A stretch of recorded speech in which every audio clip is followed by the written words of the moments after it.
മുതലപ്പുഴയിൽ മത്സ്യബന്ധന വള്ളം മറിഞ്ഞ് ഒരാളെ കാണാതായി. അഞ്ചുതെങ്ങ് സ്വദേശിയായ ബെനഡിക്റ്റിനെയാണ് കാണാതായത്.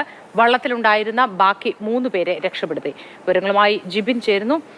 ജിബിൻ, നമസ്കാരം. ഈ എപ്പോഴായിരുന്നു സംഭവം? കൂടെയുള്ളവർ എങ്ങനെയാണ് രക്ഷപ്പെട്ടത്? എന്താണ് വിശദാംശങ്ങൾ? മൂത്തി ഇന്ന് രാവിലെ 6:15 കൂടിയാണ് പെരുമാതുറ മുതലപ്പുഴയിൽ വീണ്ടും ഈ വള്ളം മറിഞ്ഞ അപകടമുണ്ടായിരിക്കുന്നത്.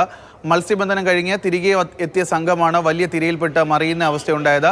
ഈ വള്ളത്തിൽ 4 പേരാണ് സംഭവ സമയത്ത് ഉണ്ടായിരുന്നത്. വള്ളത്തിൻ്റെ ഉടമസ്ഥന് ഉൾപ്പെടെയുള്ള 4 പേരാണ് ഉണ്ടായിരുന്നത്. ഇതിൽ ബെനഡിക്റ്റ് എന്ന് പറയുന്ന ആളെയാണ് ഇതുവരെയും കണ്ടെത്താൻ സാധിക്കാത്തത്. മറ്റു 3 പേരെ കോസ്റ്റൽ ഗാർഡിൻ്റെയും അതുപോലെ സമീപത്തുണ്ടായിരുന്ന വള്ളങ്ങളുടെയും നേതൃത്വത്തിലാണ് മറ്റുള്ളവരെ അവിടെ നിന്ന് രക്ഷപ്പെടുത്തിയത്. ഇതിൽ ഈ ആദ്യഘട്ടത്തിൽ 2 പേര് മാത്രമാണ് മറൈൻ ഫോഴ്സിനെ രക്ഷപ്പെടുത്താൻ സാധിച്ചത്. പിന്നാലെ എത്തിയ ഈ മത്സ്യത്തൊഴിലാളികളുടെ വള്ളമാണ് മറ്റൊരാളെ കൂടി രക്ഷപ്പെടുത്തി കരയ്ക്ക് എത്തിച്ചത്. പക്ഷേ കാണാതായ 4ാമത്തെ, അതായത് അഞ്ചുതെങ്ങ് സ്വദേശിയായിട്ടുള്ള ബെനഡിക്റ്റ് എന്ന് പറയുന്ന ആൾ ഇതുവരെയും കണ്ടെത്താനായിട്ടില്ല. കോസ്റ്റൽ ഗാർഡിൻ്റെ കൂടി സഹായത്തോടു കൂടി ഇപ്പോൾ അയാൾക്ക് വേണ്ടിയിട്ടുള്ള തിരച്ചിൽ നടത്തിക്കൊണ്ടിരിക്കുകയാണ്. കഴിഞ്ഞ കുറച്ച് കാലങ്ങളായും മുതലപ്പുഴയിൽ അപകടങ്ങൾ വീണ്ടും വർദ്ധിച്ചു വരികയാണ്.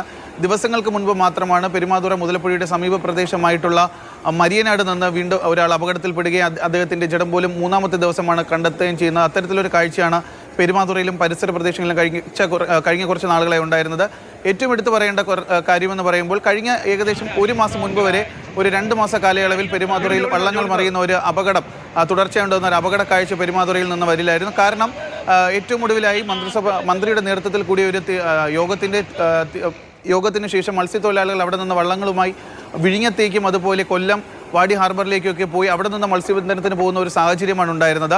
ഇതിനെ തടഞ്ഞുകൊണ്ട് കൊല്ലം ജില്ലാ കളക്ടറിൻ്റെ ഒരു ഉത്തരവ് വരികയും അവരോട് തിരികെ അവരുടെ സ്വന്തം തീരത്തേക്ക് പോകാൻ ആവശ്യപ്പെടുകയും ഉണ്ടായിരുന്നു എന്നാണ് മത്സ്യത്തൊഴിലാളികൾ പറയുന്നത്. ഇതിനുശേഷമാണ് അവർ വീണ്ടും കൂട്ടത്തോടെ പെരുമാതുറയിൽ നിന്ന് തന്നെ ഈ മത്സ്യബന്ധനത്തിന് പോകുന്ന അവസ്ഥയുണ്ടായത്. അതിനുശേഷമാണ് ഇപ്പോൾ വീണ്ടും കഴിഞ്ഞ ഒരാഴ്ച കാലമായി വീണ്ടും ഈ തുടർച്ചയായിട്ടുള്ള അപകടങ്ങൾ ഈ പ്രദേശത്ത് ഉണ്ടാകുന്നത്. മോത്തി, ശരി, ജിബിൻ ജെബിയാണ് വിവരങ്ങൾ നൽകിയത്.